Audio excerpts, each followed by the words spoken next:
जय श्री राधे। श्री हरिवंश राधा वल्लभ लाल की जय। श्री हरिवंश महाप्रभु की जय।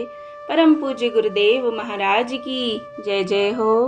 बहुत बहुत स्वागत है आप सभी का। श्री चैतन्य चरितावली में हम सभी श्रवण कर रहे हैं महाप्रभु के सुंदर जीवन चरित्र को, और इसमें आज हम श्रवण करेंगे वही प्रेमोन्माद। बड़ा ही सुंदर अध्याय है, पर इसे शुरू करने से पहले एक बार महाप्रभु के प्राणों से प्यारे हरि नाम को गा लेते हैं। मेरे साथ साथ आप भी गाइए। हरे कृष्ण कृष्णा कृष्ण हरे हरे, हरे राम राम राम हरे हरे। हरे कृष्णा। राधे राधे। श्री हरिवंश। चलिए शुरू करते हैं।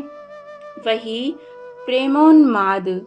यदा ग्रहग्रस्त इव क्वचिद्धस त्याक्रंदन्ते ध्यायति वन्दते जन्मः मुहुः श्वसन वक्ति हरे जगत्पते नारायणेत यात्म गतिर्गत त्रपः। अर्थात प्रेमी भक्त के प्रेम के भावावेश में पिशाच के पकड़े जाने वाले मनुष्य के समान सभी को खिलखिलाकर हंस पड़ता है। अर्थात कभी तो ऐसा होता है कि बहुत खिलखिलाकर हंस पड़ता है, कभी जोरों से चीत्कार करने लगता है, कभी भगवान की मंजुल मूर्ति का ध्यान करने लगता है, कभी लोगों के चरण पकड़ पकड़ कर उनकी वंदना करता है, फिर बार बार लंबी लंबी सांसें छोड़ने लगता है। लोक लज्जा की कुछ भी परवाह ना करता हुआ जोरों से हे हरे, हे जगतपते, हे नारायण इस प्रकार उच्चारण करने लगता है। जय हो जय हो। जिसके हृदय में भगवत प्रेम उत्पन्न हो गया, उसे फिर अन्य संसारी बातें भली ही किस प्रकार लग सकती हैं। जिसकी जीवा ने मिश्री का रसास्वाद कर लिया, फिर वह गुड़ के मेल को आनंद और उल्लास के साथ स्वेच्छा से कब पसंद कर सकती है। स्थायी प्रेम प्राप्त होने पर तो मनुष्य सचमुच पागल बन जाता है, फिर उसे इस बाह्य संसार का होश ही नहीं रहता।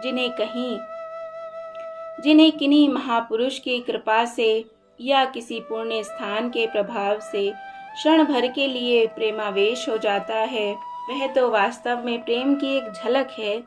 जैसे पर्वत के शिखर के ऊपर के बने हुए मंदिर की किंचन मात्र धुंधली सी चोटी देखकर सैकड़ों कोस दूरी से ही कोई पथिक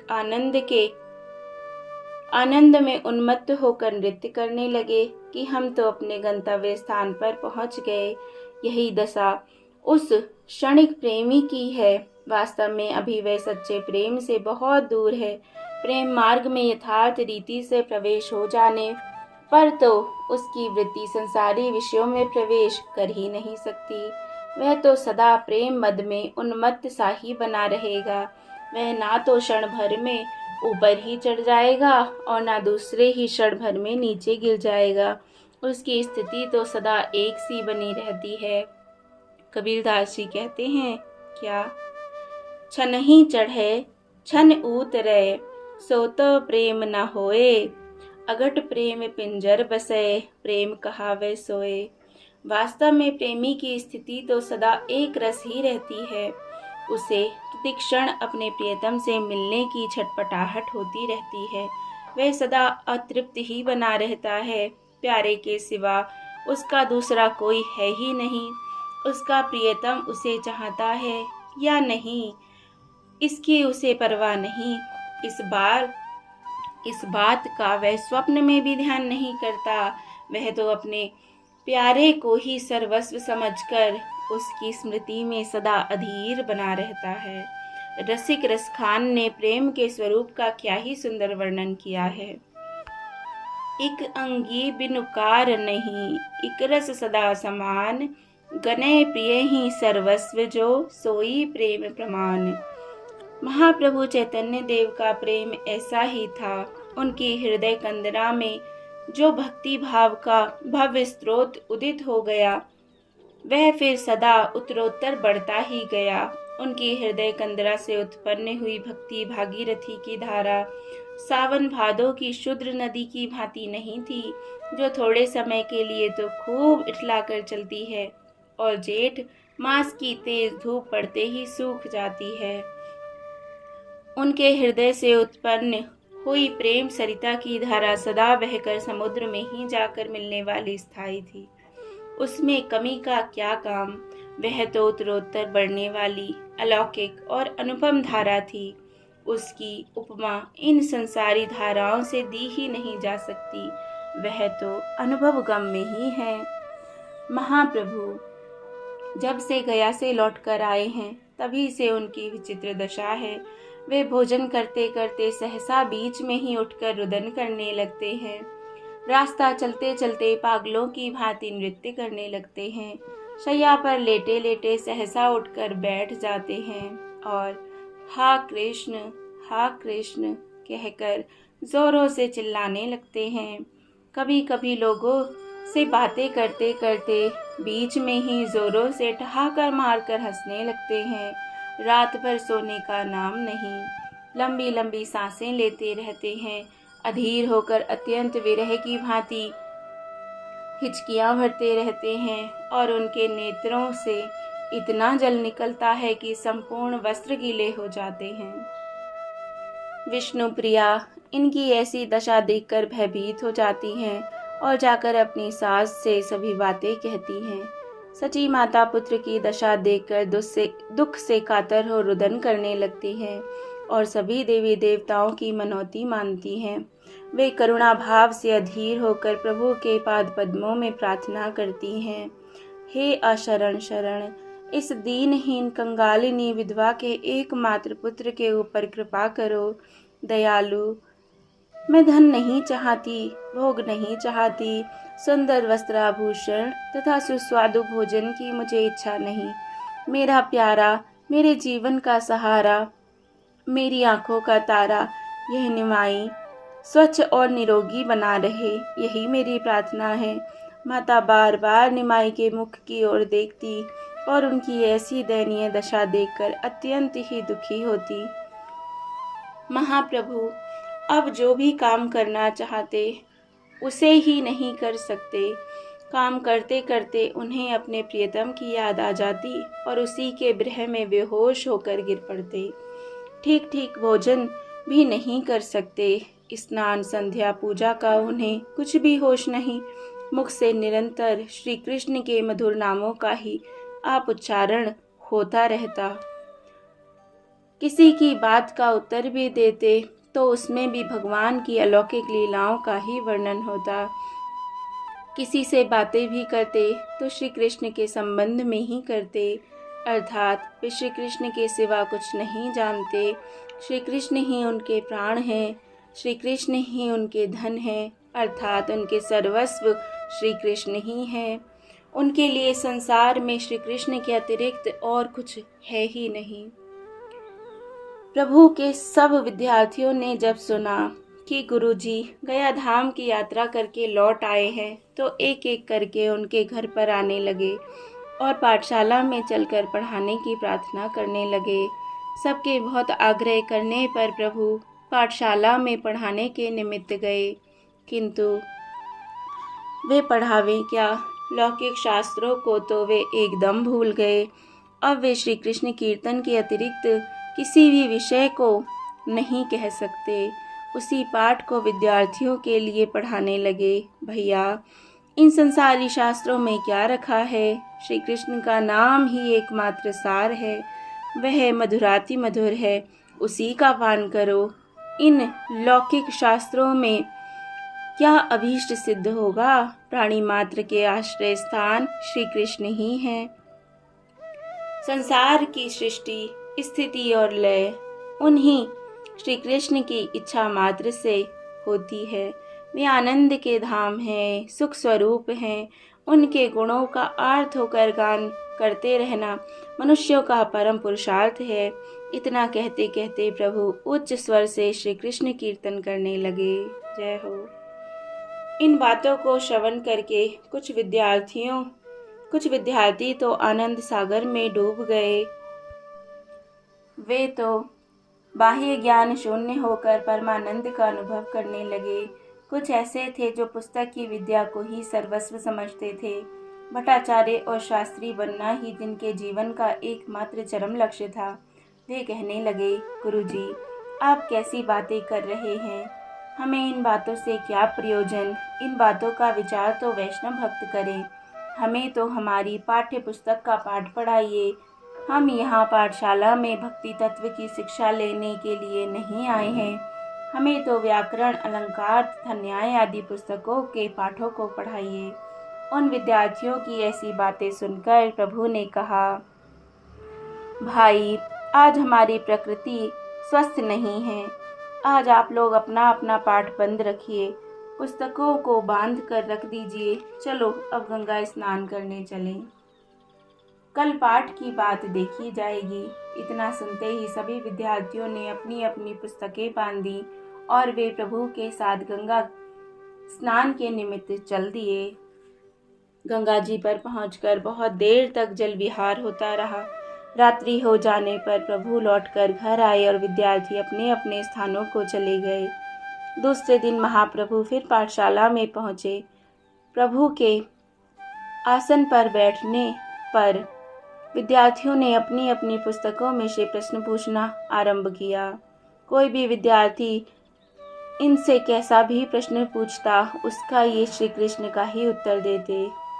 कोई विद्यार्थी पूछता, सिद्ध वर्ण समन्वय बताइए।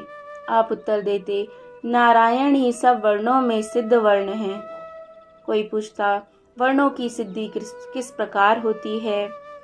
ये उत्तर देते, श्री कृष्ण की दृष्टि मात्र से ही सब वर्ण सिद्ध हो जाते हैं।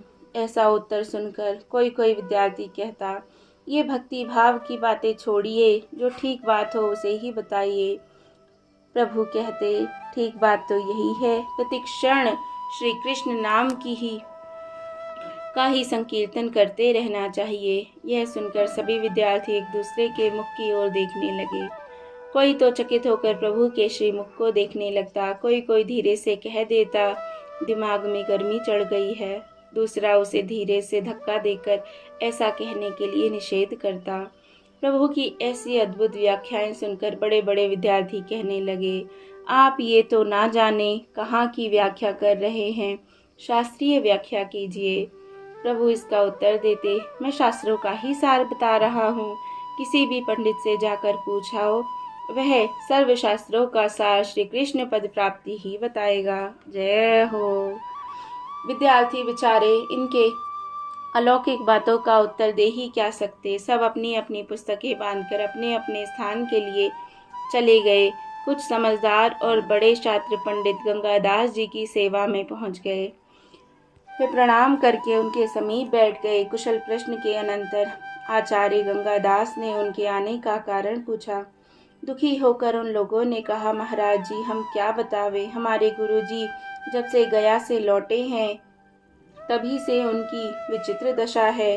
वे कभी हंसते हैं, कभी रोते हैं। पाठशाला आते तो पाठ पढ़ाने के लिए हैं, किंतु पाठ ना पढ़ाकर भक्ति तत्व का ही उपदेश देने लगते हैं।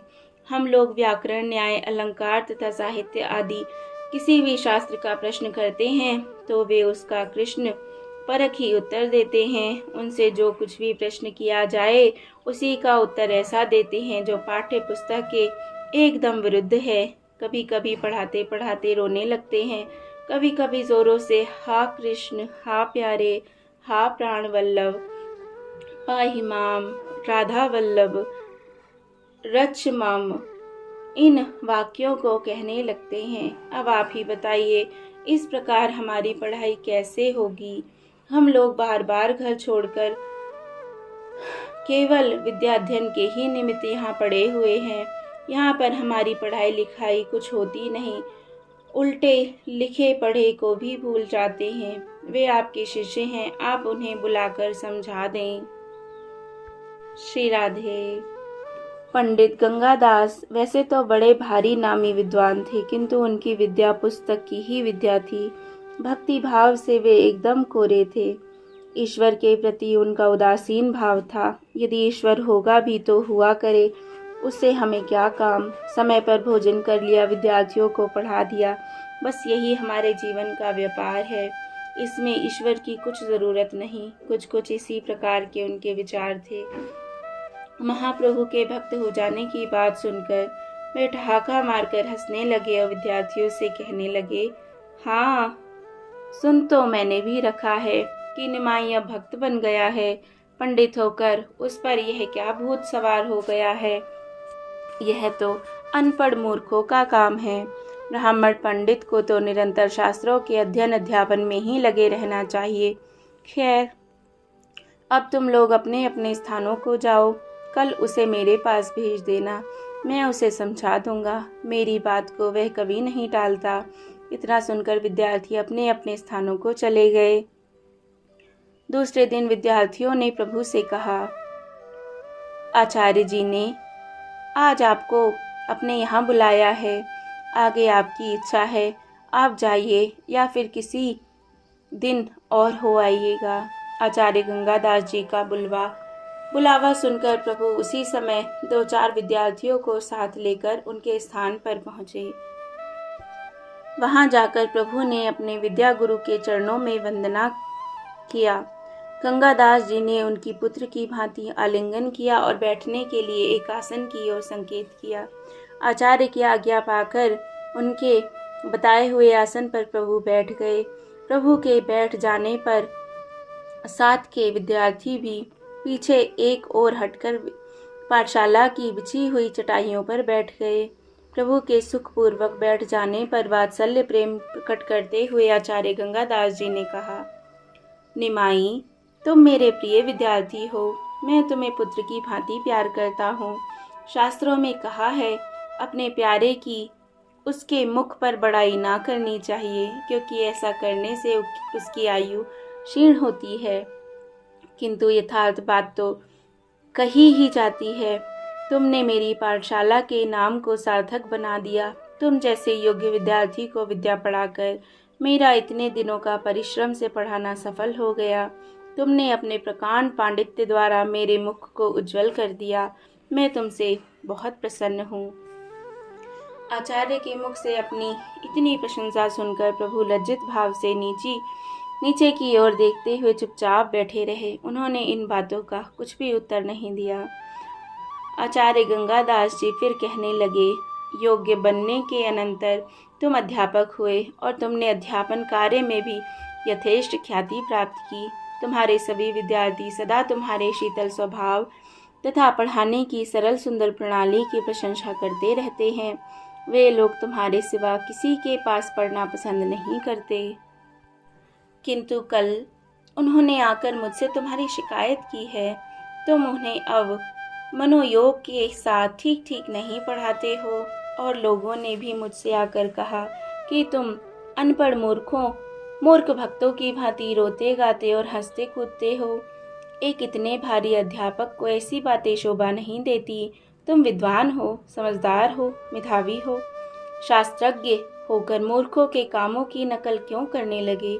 ऐसे ढोंग तो वे ही लोग बनाते हैं जो शास्त्रों की बातें तो जानते नहीं, विद्या बुद्धि से तो हीन है, किंतु मूर्खों में अपने को पुजवाना चाहते हैं। वे ही ऐसे ढोंग रचा करते हैं।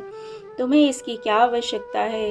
तुम तो स्वयं विद्वान हो। बड़े बड़े लोग तुम्हारी विद्या बुद्धि पर ही मुग्ध होकर मुक्त कंठ से तुम्हारी प्रशंसा करते हैं और सर्वत्र तुम्हारी प्रतिष्ठा करते हैं। फिर तुम ऐसे अशास्त्रीय आचरणों को क्यों करते हो। ठीक ठीक बताओ, क्या बात है। ये सब बातें सुनकर भी प्रभु चुप रहे। उन्होंने किसी भी बात का उत्तर नहीं दिया। गंगादास जी ने अपना व्याख्यान समाप्त नहीं किया। वे फिर कहने लगे, तुम्हारे नाना नीलांबर चक्रवर्ती एक नामी पंडित हैं। तुम्हारे पूज्य पिता भी प्रतिष्ठित पंडित थे। तुम्हारे मातृकुल तथा पितृकुल में सनातन से पांडित्य चला आ रहा है। तुम स्वयं भारी विद्वान हो। तुम्हारी विद्या बुद्धि से ही मुग्ध होकर सनातन मिश्र और जैसे राज पंडित ने अपनी पुत्री का हाथ तुम्हारे हाथ में दिया है। नवद्वीप की विद्वान मंडली तुम्हारा यथेष्ट सम्मान करती है। विद्यार्थियों को तुम्हारे प्रति पूर्ण सम्मान के भाव हैं। फिर तुम मूर्खों के चक्कर में कैसे आ गए? देखो बेटा, अध्यापक का पद पूर्व जन्म के बहुत बड़े भाग्यों से मिलता है। तुम उसके काम में असावधानी करते रहो, यह ठीक नहीं। बोलो, उत्तर क्यों नहीं देते? अब अच्छी तरह से पढ़ाया करोगे ना? नम्रता के साथ प्रभु ने कहा, आपकी आज्ञा पालन करने की भरसक चेष्टा करूँगा। क्या करूँ? मेरा मन मेरे वश में नहीं है। करना कहना चाहता हूँ कुछ और मुंह से निकल जाता है कुछ और ही। गंगादास जी ने प्रेम के साथ कहा, सब ठीक हो जाएगा। चित्त को ठीक रखना चाहिए। तुम तो समझदार आदमी हो, मन को वश में करो, सोच समझकर बात का उत्तर दो। कल से खूब सावधानी रखना, विद्यार्थियों को खूब मनोयोग के साथ पढ़ाना। अच्छा, जो आज्ञा। कहकर प्रभु ने आचार्य गंगादास को प्रणाम किया और वे विद्यार्थियों के साथ उनसे विदा लेकर चले गए। जय जय श्री राधे, जय जय श्री राधे। तो आप देख रहे हैं ना, प्रभु की स्थिति कैसे दिन पर दिन और गंभीर होती जा रही है। आगे तो बहुत कुछ ऐसा है कि आपके अश्रु भी नहीं रुकेंगे अगर आप सुनते हैं तो। बहुत आनंद, बहुत आनंद।